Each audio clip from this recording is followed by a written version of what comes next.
तो दोस्तों आज हम फिर से आपके लिए लेकर आए हैं देश दुनिया की सभी ताजा बड़ी खबरें। फटाफट एक एक कर विस्तार से आज आपको बताएंगे, तो वीडियो को अंत तक जरूर देखें। दोस्तों पहली खबर में आपको बता दें कि कश्मीर को लेकर मुस्लिम देश तुर्की से मोदी सरकार को लगा बड़ा झटका। तुर्की की संसद में कश्मीर को आजाद कराने के लिए बनी कमेटी मोदी सरकार के लिए माना जा रहा है बड़ा झटका।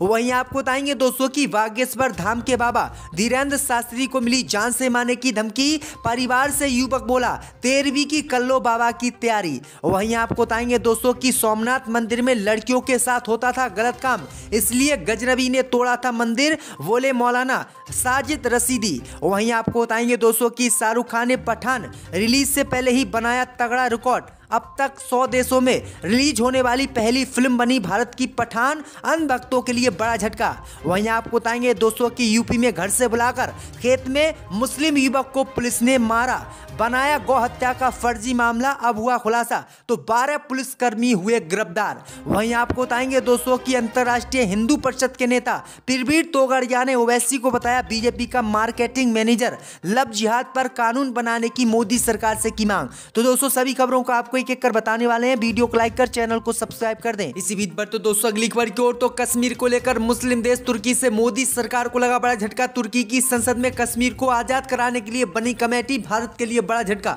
जी दोस्तों आपको बता दें कि तुर्की की संसद से आज मोदी सरकार को जम्मू कश्मीर को लेकर बड़ा झटका लगा है। दरअसल आपको बता दें कि मुस्लिम देश तुर्की की संसद में कश्मीर को आजाद कराने के लिए एक कमेटी बनी है, जिससे मोदी सरकार को बड़ा झटका लगा है। दरअसल आपको बता दें कि तुर्की के राष्ट्रपति रजब तैयब एर्दोगान ने केंद्र की मोदी सरकार और भारत सरकार पर आरोप लगाया कि केंद्र की मोदी सरकार लगातार जम्मू कश्मीर में मुसलमानों का उत्पीड़न कर रही है और मुसलमानों की आवाज को दबाया जा रहा है, उन्हें बिना किसी गुनाह करने पर भी जेलों में भरा जा रहा है, जो कि मुस्लिम देश और तुर्की बर्दाश्त नहीं करेगा और इसके खिलाफ G20 समिट में आवाज उठाएगा। इसी से पहले मोदी सरकार के खिलाफ तुर्की की संसद में कश्मीर को आजाद कराने के लिए एक कमेटी बनी है और ये एक स्पेशल कमेटी बनी है जो मोदी सरकार के लिए बड़ा झटका माना जा रहा है। तो ये बड़ी अपडेट आई दोस्तों कि तुर्की पाकिस्तान खुलकर एक बार फिर से भारत के खिलाफ उतर आए हैं और कश्मीर को आजाद कराने के लिए लगातार जो है बातें कर रहे हैं। इसी बीच पर तो दोस्तों अगली खबर की ओर, तो बागेश्वर धाम के बाबा धीरेन्द्र शास्त्री को मिली जान से मारने की धमकी। जी दोस्तों आपको बता दें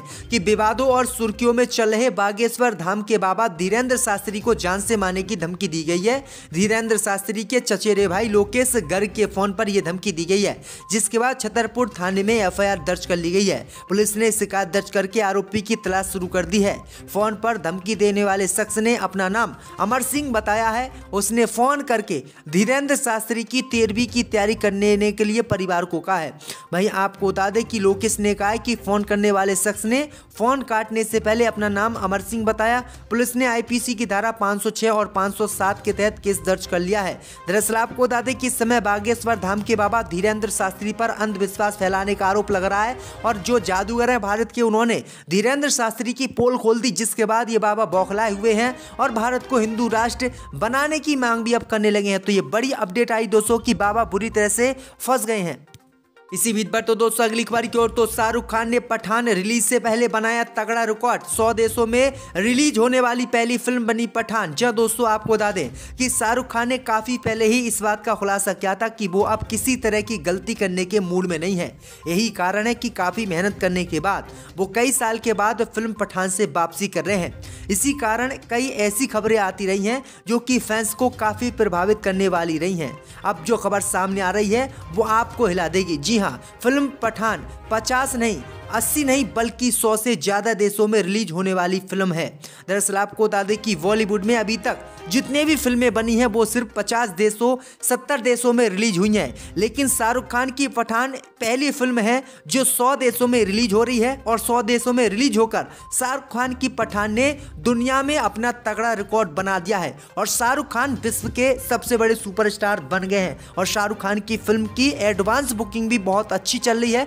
जो लोग इसका विरोध कर रहे थे उनकी बकिया उधड़ गई है। इसी बीच पर तो दोस्तों अगली खबर की ओर, तो सोमनाथ मंदिर में होता था गलत काम, इसलिए गजनबी ने उसे तोड़ा, बोले मौलाना साजिद रशीदी।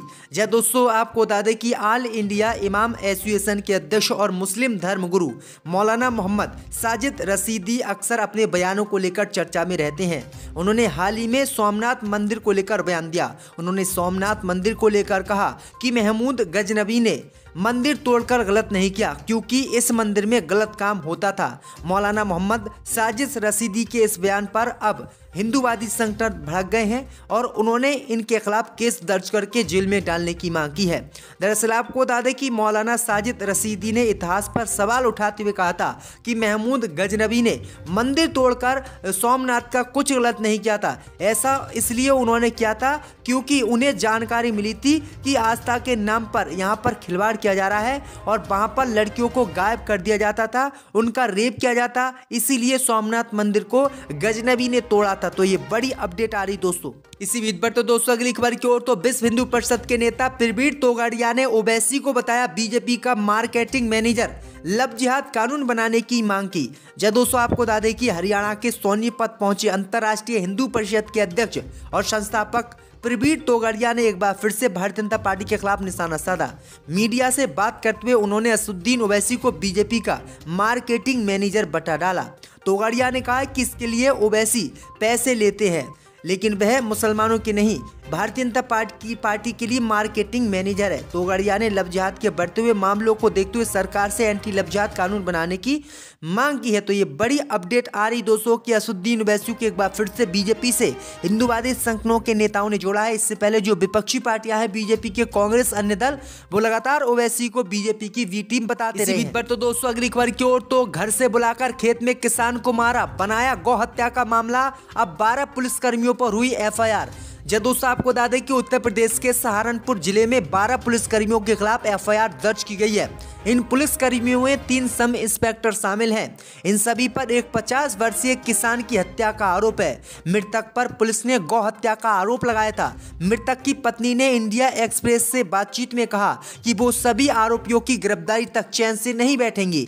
दरअसल आपको बता दें कि जीशान हैदर नकवी की मौत सितंबर 2021 में हुई थी। उनकी पत्नी अफरोज नकवी ने इंडियन एक्सप्रेस से कहा कि हमें इस लड़ाई में जीत मिली है, लेकिन जब तक मेरे पति को इंसाफ नहीं मिल जाता तब तक संघर्ष जारी रहेगा। इन पुलिसकर्मियों ने मेरे 3 बच्चों को अनाथ किया, उन्हें सलाह को पीछे होना चाहिए। जब तक इन सभी को गिरफ्तार नहीं किया जाता मैं चैन से नहीं बैठूंगी। दरअसल आपको बता दें कि जब इस मामले की जांच की गई तो इसमें गौ हत्या का केस इस मुस्लिम युवक पर फर्जी बनाया गया और इस मामले में जब जांच करी गई तो 12 पुलिसकर्मी दोषी पाए गए और उन्होंने बेवजह घर से बुलाकर खेत पर इस मुस्लिम व्यक्ति को मार दिया और गौ हत्या का फर्जी केस बनाकर इस मामले को रफा दफा किया। लेकिन जब इसकी जांच शुरू हुई तो 12 पुलिसकर्मी दोषी निकले और इसमें 3 सब इंस्पेक्टर भी निकले। तो ये बड़ी अपडेट आ रही दोस्तों। इसी बीच पर तो दोस्तों अगली खबर की ओर तो जम्मू कश्मीर में राहुल गांधी की भारत जोड़ो यात्रा में शामिल हुई एक्ट्रेस उर्मिला मातोंडकर। जी दोस्तों आपको बता दें कि जानी मानी अभिनेत्री उर्मिला मातोंडकर अपनी बेबाकी को लेकर अक्सर चर्चा में रहती हैं। एक्ट्रेस कांग्रेस नेता राहुल गांधी की भारत जोड़ो यात्रा में शामिल हुई, जो आज सुबह जम्मू के नगरोटा शहर से फिर से शुरू हुई है। वो कड़ी सुरक्षा के बीच सुबह करीब 8 बजे राहुल गांधी के साथ इस यात्रा में शामिल हुई। कांग्रेस कार्यकर्ताओं समर्थकों ने उनका स्वागत करने के लिए मार्ग के किनारे सड़क पर कतार लगा दी। दरअसल आपको बता दें कि राहुल गांधी को लगातार जो है समर्थन बॉलीवुड का मिल रहा है। इससे पहले भी कई बॉलीवुड के स्टार राहुल गांधी की भारत जोड़ो यात्रा में शामिल हुए हैं। इसी बीच पर तो दोस्तों अगली खबर की ओर तो नेपाल विमान हादसे के 10वें दिन गाजीपुर पहुंचे युवकों के शव, परिवार ने किया अंतिम संस्कार। जदूस आपको बता दें कि नेपाल विमान हादसे में मारे गए गाजीपुर के 4 युवकों के शव मंगलवार को उनके घर पहुंच गए हैं और उनके घर वालों ने उनका अंतिम संस्कार कर दिया है। हादसे के 10वें दिन उनका अंतिम संस्कार हुआ है। 15 जनवरी को नेपाल में यति एयरलाइंस का विमान पोखरा में दुर्घटनाग्रस्त हो गया था। इस विमान में 4 क्रू मेंबर समेत कुल 72 लोग सवार थे। इनमें 71 लोगों की मौत हो गई थी, जबकि एक अभी भी लापता बताया जा रहा है। इस विमान में गाजीपुर के 4 दोस्त भी सवार थे। मृतकों की पहचान 28 वर्षीय सोनू जायसवाल, 23 वर्षीय विशाल शर्मा, 28 वर्षीय अनिल राजभर और 25 वर्षीय अभिषेक कुशवाहा के रूप में हुई थी। सभी गाजीपुर के कासिमाबाद क्षेत्र के रहने वाले थे। सबों की पहचान के बाद परिजन सबको लेकर एम्बुलेंस से काठमांडू से गाजीपुर पहुंचे हैं। तो ये बड़ी अपडेट आ रही है इसी बीच पर। तो दोस्तों अगली खबर की ओर, तो यूपी के आगरा में हिंदू महासभा ने फाड़े पठान मूवी के पोस्टर, कहा मूवी को नहीं होने देंगे रिलीज। जब दोस्तों आपको बता दें कि उत्तर प्रदेश के आगरा जिले में शाहरुख खान की मूवी पठान का विरोध तेज हो गया है। बता दें कि आगरा में हिंदू महासभा के कार्यकर्ताओं ने पठान मूवी के विरोध में सिनेमा घरों में जमकर हंगामा काटा। इस दौरान कार्यकर्ताओं ने मूवी के पोस्टर फाड़ दिए। बवाल होता देख मौके पर भीड़ एकत्रित हो गई। वहीं मामले की सूचना मिलने पर मौके पर पुलिस पहुंचकर प्रदर्शनकारियों को शांत कराती रही। ये घटना रकाबगंज थाना क्षेत्र स्थित मेहर सिनेमा घर की है। अखिल भारत हिंदू महासभा के कार्यकर्ता मंगलवार की दोपहर को सिनेमाघर पहुंचे और उन्होंने शाहरुख खान की फिल्म पठान का विरोध किया। इस पे कालिक पोती और कहा किसी भी कीमत पर मूवी को यहां पर रिलीज नहीं होने दिया जाएगा। तो ये बड़ी अपडेट आई दोस्तों कि किस तरह से देश की संपत्ति को ये बेवकूफ नष्ट कर रहे हैं और सरकार हाथ पर हाथ धरे बैठे हुए है।